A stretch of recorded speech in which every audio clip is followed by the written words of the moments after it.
James from All Hail Internal Combustion. Welcome back. I got froggy this evening and came out and prepped the block for paint. Pops took care of cleaning it for me.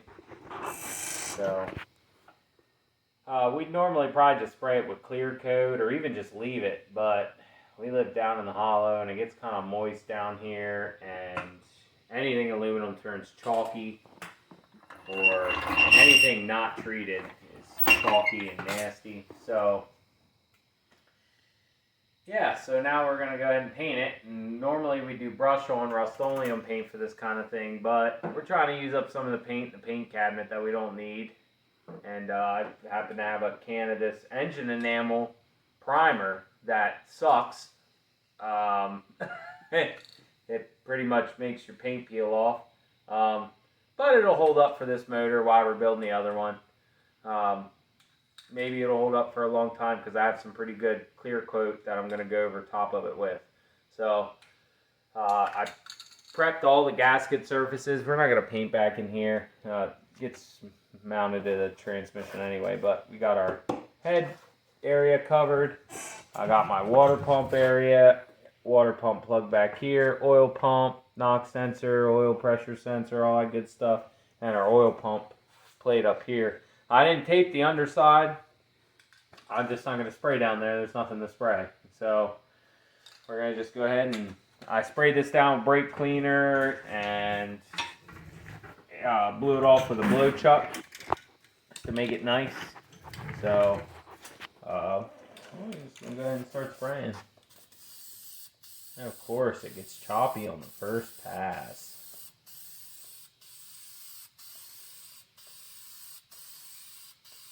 I'm not an expert at painting, but if you've never done this kind of thing before, you want to put this on kind of heavy and make sure you're getting all the nooks and crannies without causing runs. So you see how I'm a good 12 to 15 inches back, and you don't let go of the button until you're past where you're painting. And you see that's a nice thick coat.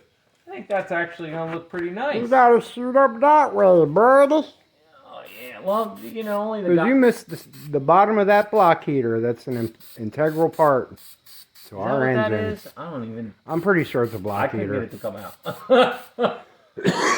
You probably don't want it to come out because there's not a plug made to fill it in.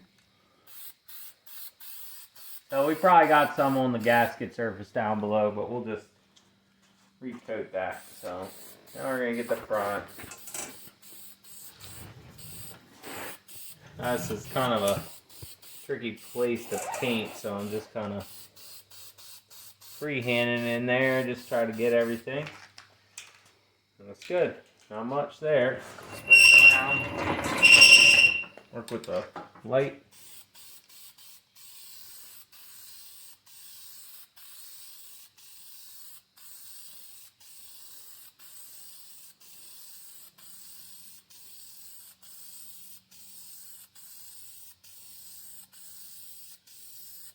Some of you might be out there, oh my God, he got his engine stand covered in paint.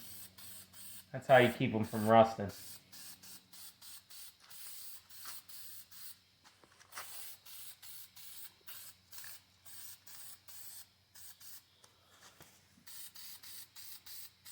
And no one's ever going to see back here either, but look at that.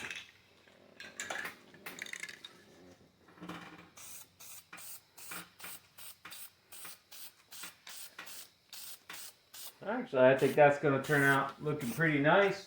We got this nice red head. I'll sit on there. I think that'll look pretty nice. I find it pretty crazy that I can paint an engine block and hold a camera at the same time, but I can't open a damn box and hold the camera at the same time. But yeah, we're going to let this set up and we'll go back around it and touch up any spots that we missed. And like we said before, we're going to hit this with a clear coat over top of the primer.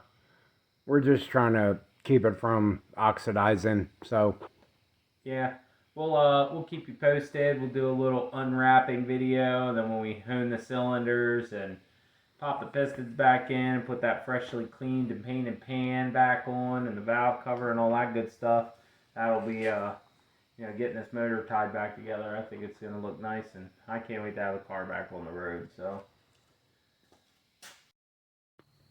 we're getting to unmasking the motor. I got it painted and clear coated and everything, and it's had a while to sit. And I think it looks great, actually. I'm really happy, and I think on the next motor we build, we're gonna do something a little different. But I think I'm gonna start painting all my Honda blocks gray like this. I like it. Looks great. So let's just go ahead and start untaping this thing. Taking all these random bolts out. I just stuck whatever in the holes, just so I don't get a lot of, sometimes you'll get like paint in the bolt holes. I like to plug them up with bolts. Even if you can just get them to thread in a little bit, you don't tighten them down. So you just screw them in a little bit. And we have a big bin of Honda bolts from working on Hondas. So, these are random metric bolts. So it looks nice back there.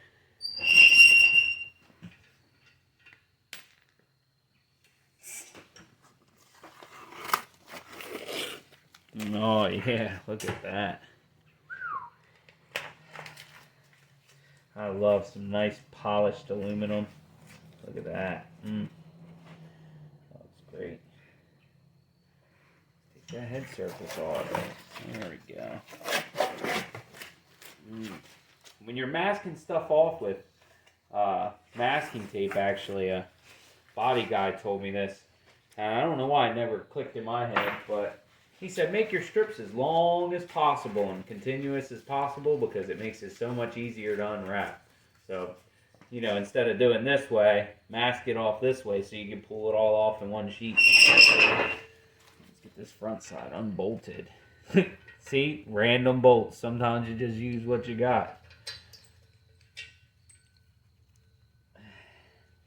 But it's just enough to keep paint from while you're painting this, it'll get into these holes and kind of pull up in there.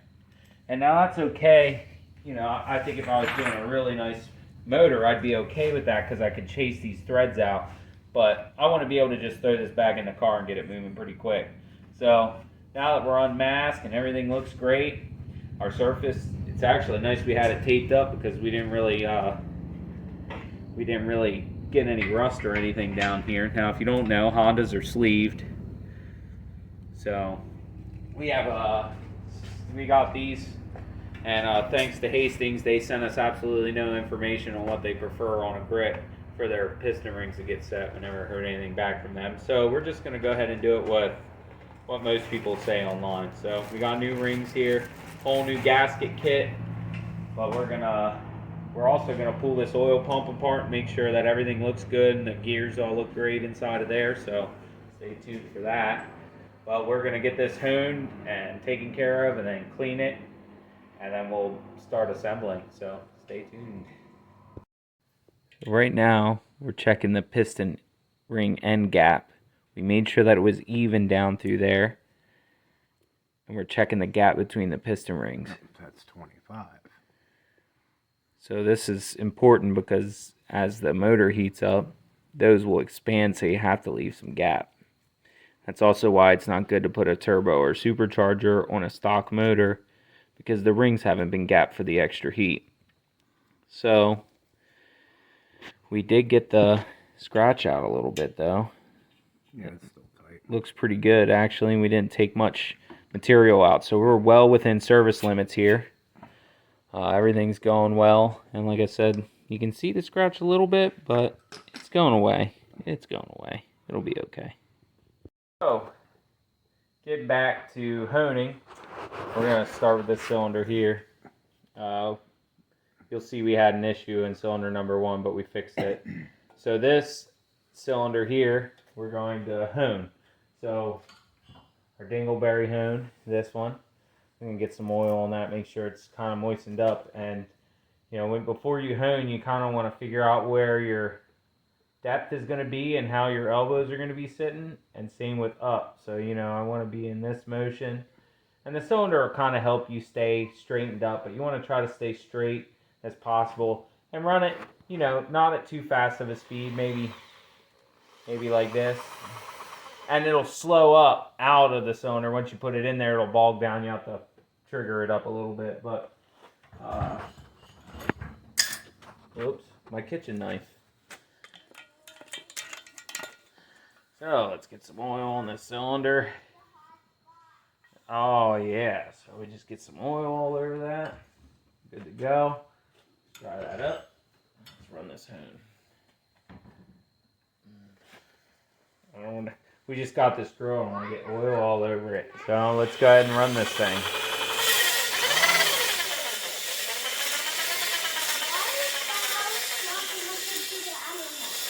Rowan, I'm shooting a video.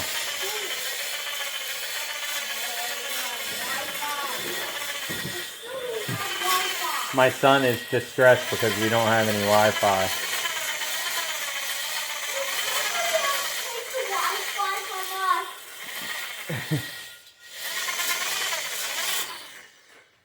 Pop-up controls the Wi-Fi. I turned it off. It's time to spend some time outside, buddy. No. It's almost dark. Once it's dark, you can have the Wi-Fi back, okay? Alright, so looking at the top of the cylinder. I don't know where that flashlight went. You can see in there. There's some light scratching in there, but the cross hatching looks good. I don't see any scratches like cylinder number 1. So let's check a little bit further down, get the rag all the way down in there. I kind of floss it like this. Alright. Yeah. It's funny when you hone it, it brings out the demons in the cylinder. All the little imperfections and stuff. So, and while we're at it, and this one's getting cleaned up, we need to check our cylinder for bore taper. So, we already checked them before we started boring just to make sure we didn't have anything majorly out of whack, and everything was good from top to bottom. So now that we're knocked all the crud and stuff off. Oh, where did that piston ring go? Oh, I found it. Alright, so let's stick a piston ring in there. And I get it roughly in place, you know, not too deep on the first measurement. Bottom of the piston ring gouge there. I forget what that's called exactly. And I just take my feeler gauges, loosen it up, kind of find the deepest one. There's that one. That one's the same. It seems like that was a pretty consistent drop. So now we take our feeler gauge. What's that, 20 and 19. So if you've ever used feeler gauges, you should go in and feel some drag. You shouldn't have to force it in, but it should drag a little bit. So that's 20 or 0.5 millimeters. 0.48 millimeters drags a little bit. That drags a whole lot. It's probably somewhere in the middle, but 0.48 to 0.50 millimeters. So then we're still within the size we're supposed to be, but we're checking for bore taper right now. So we'll take that back and check the book, and what it suggests is our service limit there. But so now you just go about halfway down. So I go to the top of the piston skirt. I go ways down. Now that was pretty easy to lay in there, nice and straight. But you could check it with a dial caliber if you wanted.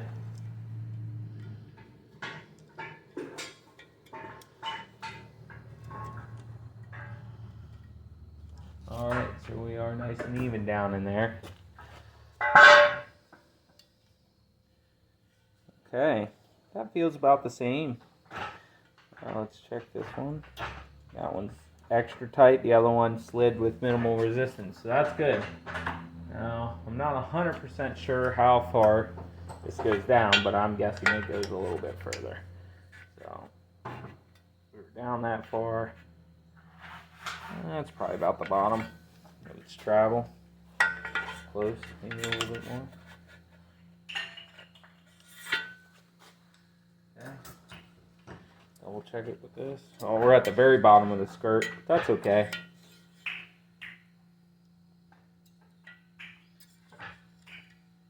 Good there. All good.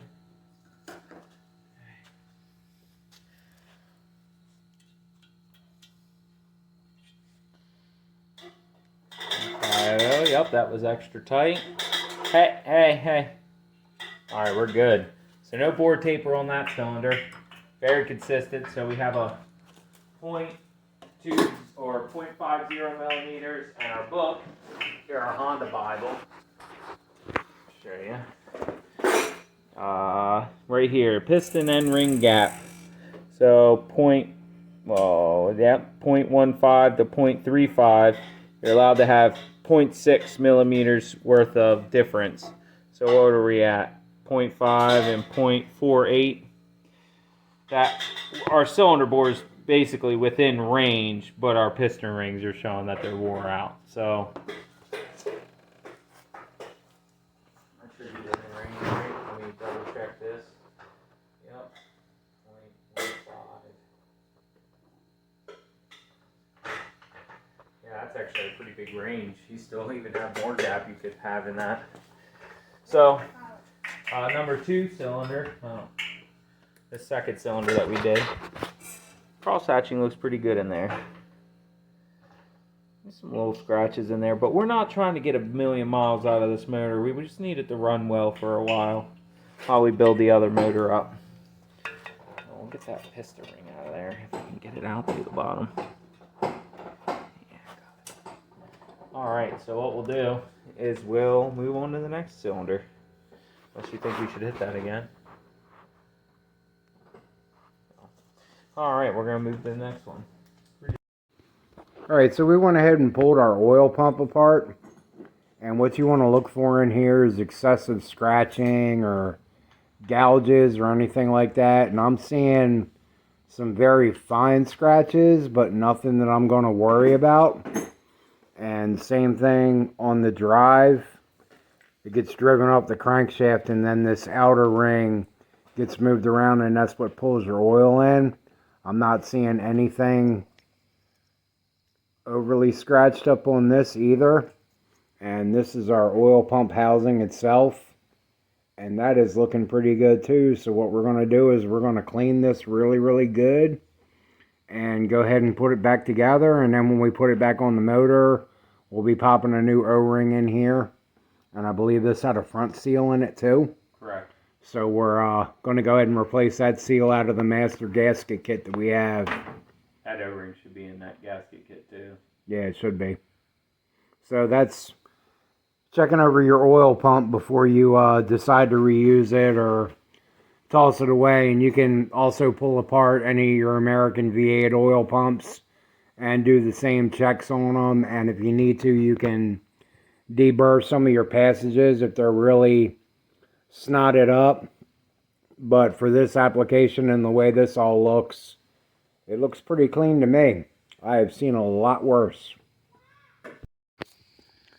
Alright, so we're out here and it's nighttime because we still had prep to do. But right now we're going to clean and wash the Honda engine to get all the grit and everything else off of it from honing it. And I chased the head bolt threads and all the rest of the threads with bolts of the proper size that had a slit cut in them to clean them out. Those are the water passages. This engine has never had a problem with rusty water or anything like that, thankfully. Because it's mainly, not cast iron, and aluminum will get chalky, but this block isn't.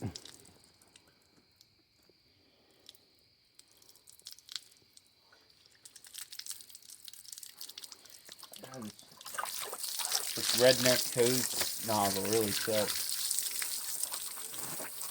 Yeah, so once you get everything wet down.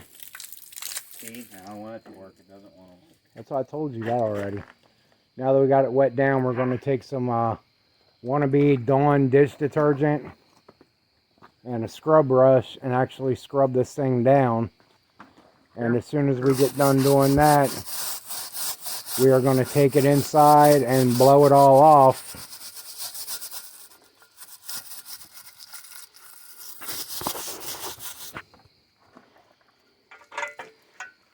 And we'll give Honda one thing.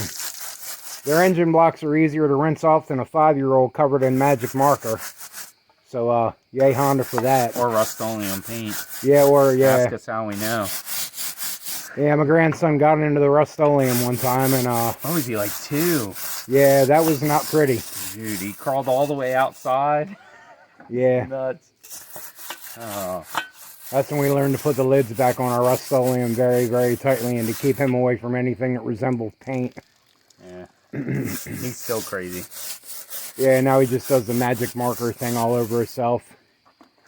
And I got inside of here, it had a lot of yellowish on it, which is just basically old oil that was stuck on the inside, and I got in there and cleaned it down with a brush and gasoline. I got most of it out. This isn't a, super high performance or long-term build. As long as it's clean, we're happy. We did deburr the bottom of the cylinders, though. They had a heavy lip on there where oil could get slowed up on the return. Some basic stuff like that, though. I mean, stuff that didn't take too long, but obvious fixers. And the cleaner, if you guys hone your blocks or anything like that, the cleaner you get it, you don't have to worry about any of that crap ended up in your bearings or on your cam or anything like that. So just go through it, take your time, and clean it. And look at that munch come right on out of there. We'll go ahead and come back when we get to the blow-off process. Okay, now that we got our block all clean with Dawn dish detergent, we're going to go ahead and blow everything down, and this is like the final step before you start putting the engine together, because I got all the threads chased, everything's clean, everything dirty is completely done to this engine. So once we blow it off, it'll be getting a plastic bag over top of it to keep all the dust out, because we do a lot of grinding in the shop. So now the mission is to keep it completely clean.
this would have probably been a better time to paint the block.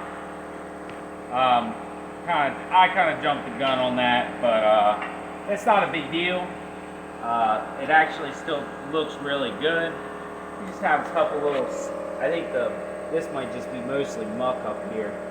I can't get it off, but I'll have to use something a little bit stronger to get this stuff off, but then it's going to end up smearing my paint. So I could just touch this up, but I'll probably try to just use soapy water on it and spot clean it to get it clean. I mean, it's going to get dirty under the hood, obviously, but some people obsess over their body of their car looking really nice. I kind of get obsessed with the under the hood. I like it to look really nice, and then you can start to clean up the outside. This is the part that makes your car run. You know, without this, you ain't got nothing. It doesn't matter if you have a nice paint job, though. That won't keep your car running. Alright, so we're going to go ahead and finish blowing this thing off. We're going to give our cylinders a coat of WD-40, and we're going to wrap this up in a plastic bag. So I think that's going to wrap up this video. We'll be back with the next one where we're putting our crank and our pistons and everything else in. We've got some parts to clean. So stay tuned. Like, subscribe, share. Print it out, put it on toilet paper, whatever you need to do with it. All hail internal combustion.